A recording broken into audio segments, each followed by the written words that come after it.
ஹரே கிருஷ்ணா கிருஷ்ணா கிருஷ்ணா ஹரே ஹரே, ஹரே ராமா ராமா ராமா ஹரே ஹரே. குட்டி கதைகள் 212. இதில் தேன் பாட்டிலை சுற்றி வட்டமிடும் தேனியின் கதை காண்போம். இது முழுமுதற் கடவுள் மற்றும் பரம புருஷ பகவான் ஸ்ரீ கிருஷ்ணரின் தூய பக்தரான பக்தி சிதாந்தா மகாராஜரால் கூறப்பட்ட கதையாகும். முன்பு ஒரு சமயம் ஒரு தேனீ ஒரு பாட்டிலில் தேன் இருப்பதை பார்த்து அந்த தேனை ருசி செய்வதற்காக ஆசைப்பட்டது. அதனால் அதன் மேல் உட்கார்ந்து தேனை குடிப்பதற்காக முயற்சி செய்தது.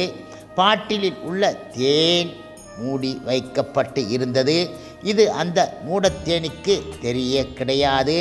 அந்த தேனியோ பாட்டில் மேல் உட்கார்ந்து தான் உண்மையில் தேனை ருசி செய்வதாக நினைத்து கொண்டது. உண்மையில் அந்த தேனி தேனை ருசி செய்வதற்கு மிக மிக தூரம் இருக்கின்றது. அது மட்டும் கிடையாது, அந்த தேனை தொடக்கூட முடியாது. அதனால் அந்த தேனி ருசி பார்க்க முடியவில்லை. இந்த கதைக்கான கருத்து என்னவென்றால், தேனி தான் தேனை சேகரிக்கின்றது.